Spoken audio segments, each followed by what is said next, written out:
En las últimas horas, el presidente Gustavo Petro hizo una defensa de sus medidas económicas de endeudamiento y del incremento del salario mínimo. Eduardo Hernández nos tiene los detalles de lo que dijo el mandatario y, por supuesto, las voces de los analistas a esta hora de la mañana, Eduardo. Hola, Nicolás y Daniela, me place mucho saludarlos. Y son unas decisiones que han sido fuertemente cuestionadas por economistas, analistas, expertos, especialmente en las redes sociales. Por esa razón, queremos invitar a esta hora al exministro de Hacienda, José Antonio Ocampo. Fue ministro de Hacienda del actual gobierno. Gracias por acompañarnos estos minutos, doctor Ocampo. Bueno, no, encantado de estar con ustedes, además en mi noticiero. Bienvenido siempre, doctor Ocampo. Quisiera que escucháramos al propio presidente y, si le parece, dividamos esto por capítulos. Empieza él justificando el salario mínimo, pero diciendo que en principio esto no está teniendo efectos en la inflación. Escuchemos qué fue lo que dijo anoche en la locución. El precio de los alimentos es lo que determina la inflación en Colombia. Es lo que más importa de toda la canasta de precios para saber si va a costar más o va a subir o va a bajar. Aquí este es el análisis, alas de pollo, etcétera, etcétera, de Corabastos hoy, después de que se expidió ya hace casi 15 días el decreto. ¿Cuánto cuestan los alimentos hoy? ¿Se subieron, se dispararon o no? Y ustedes ven el boletín de Corabastos, alas de pollo, etcétera, pollo, estable, sigue todo, estable, sigue más alimentos, estable, siguen más alimentos, solo han subido 2, el plátano Artón en 3, de todos los que mostré. ¿De dónde sale entonces que el decreto del salario mínimo vital, que ya rige en Colombia, sube los costos de la vida en Colombia cuando los alimentos hoy están estables? Surgen varias preguntas, doctor Ocampo, para que arranquemos con este capítulo, y es, bueno, pasan 14 días, 15 días, y el presidente pues aparece con una tabla diciendo que los precios de los alimentos están estables en Corabastos. ¿Esto determina que efectivamente no hay un impacto inicialmente de ese aumento del salario mínimo en el 23%? Bueno, este es un análisis bastante parcial. Por ejemplo, ¿por qué no habló de los costos de transporte?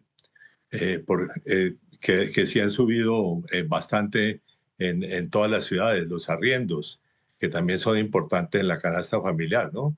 En fin, hay muchas cosas de las cuales él no se refirió. Vamos a ver en la práctica si es cierto que los alimentos no van a subir. Yo creo que en eso la visión de él es muy parcial.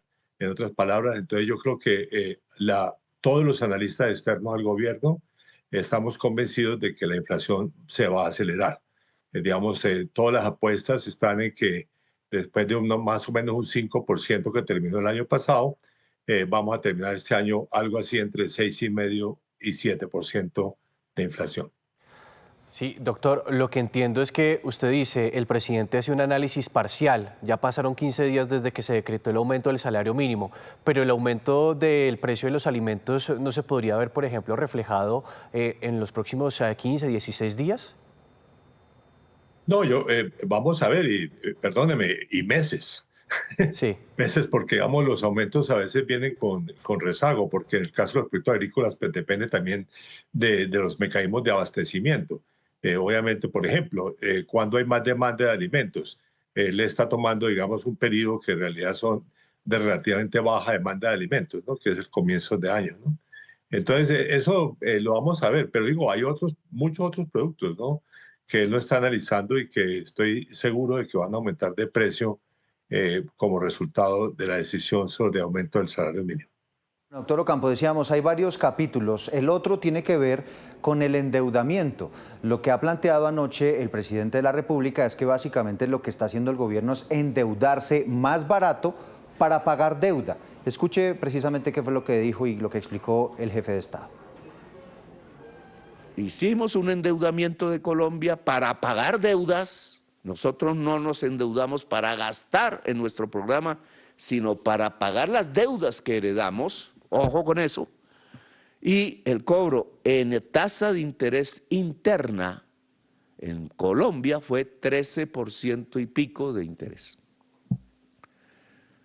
mucho más alto que lo veníamos endeudándonos dentro de Colombia en el tiempo antes de que el Congreso tumbara la ley de financiamiento.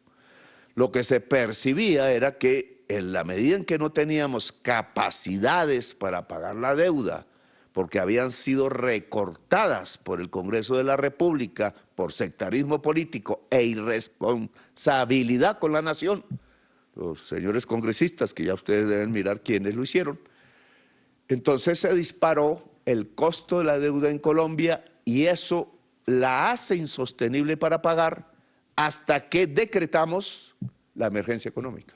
Dice el presidente que el antídoto fue ese, decretar esa emergencia económica para suplir lo que no aprobó el Congreso y que de esa manera se abarató la deuda y por esa razón pues salimos ahora a ofrecer, digamos, estos bonos absolutamente costosos y la deuda más grande de la historia. Eso, doctor Ocampo, ¿usted qué opina de esa explicación del jefe de Estado? Bueno, aparte de la reducción del déficit fiscal que tuvo lugar en el 2023, lo que ha habido es un aumento importantísimo del déficit fiscal, tanto el año pasado como la previsión para este año, ¿no? O sea, desde el 2024, perdón, estamos en unos déficits fiscales muy elevados. Y por supuesto, eso aumenta la deuda. Entonces, decir que este gobierno no se ha endeudado adicionalmente, pues es totalmente incorrecto. Y precisamente porque se ha endeudado y hay una percepción de que existe un exceso de deuda pública, es por lo cual todos los títulos de deuda pública se han encarecido. Digamos, tomamos como comparación diciembre del 2023.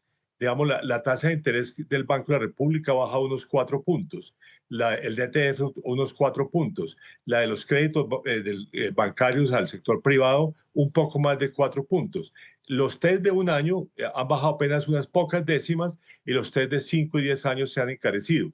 Y a nivel internacional, el margen de riesgo de Colombia, que en efecto venía alto desde antes del gobierno porque Colombia perdió el grado de inversión en el 2021, pero ese grado de inversión, ese margen de riesgo sigue siendo alto y muy alto. De hecho, tenemos un margen de riesgo pues, más alto que el de México, que el de Perú, que el de Chile, que el de Brasil. Digamos que son los países con los cuales uno se compara en estas tendencias de deuda pública. Entonces, que hay deuda pública, que este gobierno ha aumentado la deuda pública en forma sustancial, pues no hay la menor duda, porque el déficit fiscal es muy elevado. Entonces, la deuda pública no es una herencia solo, es también digamos, es más bien una herencia que este gobierno le va a dejar al próximo. Entonces, tener un préstamo, doctor Ocampo, de esta magnitud, con esa tasa de interés tan alta en diferencia con otras situaciones, ¿no resulta ser algo como peligroso, aún más cuando no hay un plan concreto para reducir gastos y para generar más ingresos? Pues eso precisamente es el debate sobre el déficit fiscal. O sea, el gobierno obviamente buscó con la ley de financiamiento unos recursos, no fueron aprobados por el Congreso, y después decretó una emergencia económica que va a ser considerada inconstitucional por la Corte, porque no hay hecho sobreviniente, como se dice en términos de esos debates sobre las emergencias económicas. Entonces, todos, y por el contrario, no ha hecho lo que todos desde afuera hemos dicho, haga recortes de gasto. O sea, no ha habido anuncios de recortes de gasto y eso creo que es el problema principal de por qué el déficit fiscal está tan elevado. Y habrá que ver, pues analizar caso por caso dónde han sido los aumentos de gasto público. Bueno, pues en estos días el ministro de Salud anunció que iba a aumentar la planta en 60%. Por Dios, ¿no es cierto? En estos momentos de estas coyunturas críticas, cuando ni siquiera les da a las EPS los recursos, entonces aumenta la planta del Ministerio de Salud. En fin, habrá que ver caso por caso dónde están los aumentos de gasto y dónde se pueden hacer recortes sustanciales. Doctor Ocampo, ¿es cierto que nos estamos endeudando barato? Por lo menos eso fue lo que dio a entender el jefe de Estado anoche, pero por otro lado hay varios economistas en redes sociales y demás diciendo que al expresidente Duque le prestaron un monto similar, 5.000 millones de dólares para enfrentar la pandemia, más o menos a una tasa del 2.3 y que estamos pagando mucho más por ese mismo préstamo ahora. Bueno, lo que pasa es que la comparación es totalmente injusta, porque en primer lugar, digamos, el gobierno Duque perdió el grado de inversión fue en el 2021, o sea, después de la pandemia. Y durante la pandemia habían caído las tasas de interés a nivel internacional. Entonces, no es una buena comparación, digamos, esa con el 2020. Digamos, y bueno, reitero, las tasas de ustedes, sobre todo, están muy altas, no han seguido la tendencia a la baja de las tasas de interés del Banco de la República o del sector privado, y el margen de riesgo de Colombia a nivel internacional sigue siendo muy alto. Pues doctor Ocampo, gracias por ayudarnos a entender estos temas que evidentemente son complejos, pero que obviamente pues con estas explicaciones nos quedan un poco más claros. Gracias por estos minutos. No, muchas gracias por invitarme a estar con ustedes. Vamos a seguir conversando de este tema y también hemos invitado a Munir Jalil.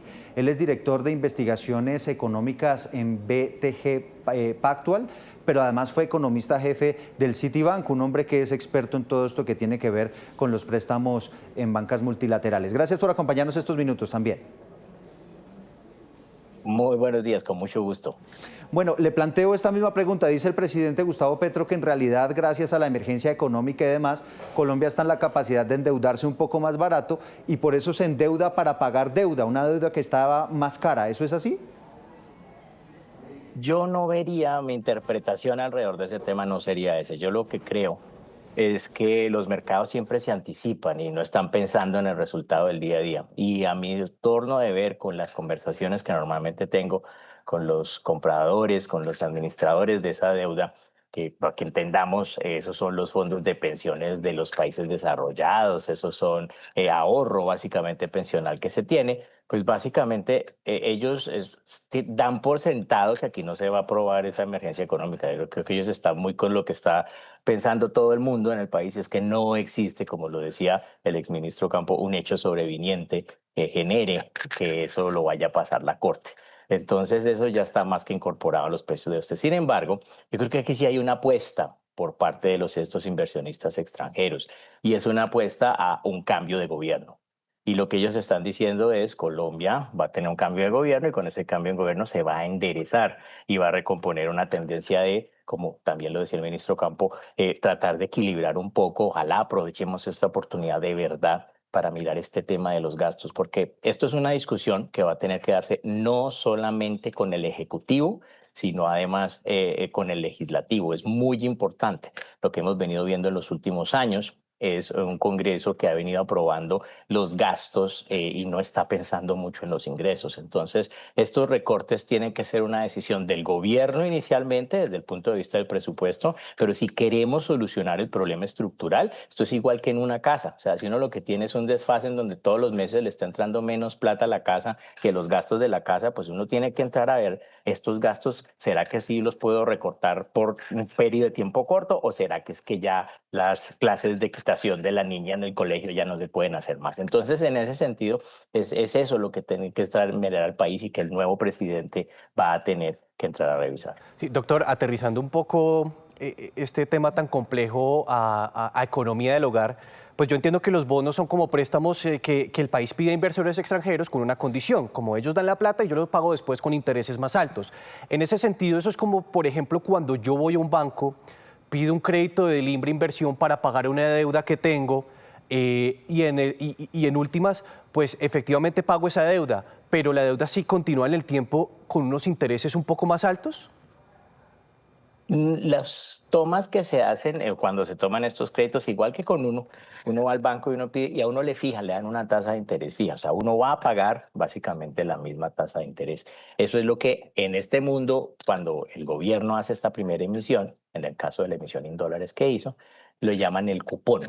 Y eso es lo que comparamos nosotros con la tasa de interés. Eso va a ser fijo para el gobierno sí o sí va a pagar sobre la plata que recibió una tasa de interés fija hacia adelante. Ahora, las condiciones macroeconómicas son las que fijan esa tasa inicial. A veces, si las tasas de interés a nivel global están bajitas, pues igual le pasa a uno. Uno puede ver que han habido momentos, y ustedes se acordarán, seguramente tendrán compañeros de trabajo que alcanzaron a sacar el crédito, no sé, el del apartamento a un 8%, a un 9%.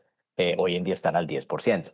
Entonces, las condiciones de mercado van cambiando y hacen que cuando uno va a llenar esa solicitud al banco, pues le dicen, vea, la tasa que le puede ofrecer es esta. Y Colombia lo que hizo pues fue efectivamente, como es el equivalente a un banco, sino que en este caso son inversionistas internacionales, y les dijo, yo tengo planeado, dentro de lo que tengo planeado para el 2026, unas emisiones que lo que nos habían dicho inicialmente para todo el año 2026 era que las emisiones totales del año eran alrededor de unos 9.000 millones de dólares. Luego, hacia el final del año, sí nos dijeron que iban a tratar de hacer menos, alrededor de unos 5.000 millones. Y lo que hicieron diferente en esta oportunidad fue pues, que normalmente Colombia siempre iba por 2.000, 2.500 millones de dólares.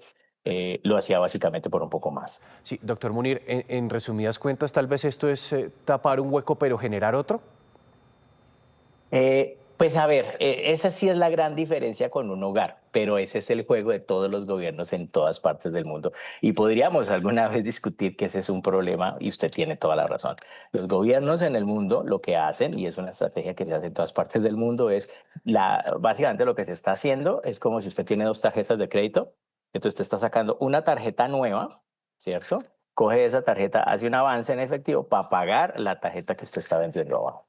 Entonces, en ese orden de ideas, pues eso es lo que se está haciendo. Estamos emitiendo una deuda que se va a utilizar para pagar los vencimientos, en la cuota de la tarjeta de crédito, por ponerlo así para que la gente nos entienda, que se nos viene ahorita en 2026 de los créditos anteriores que se habían tomado y que toca pagarlos ahora.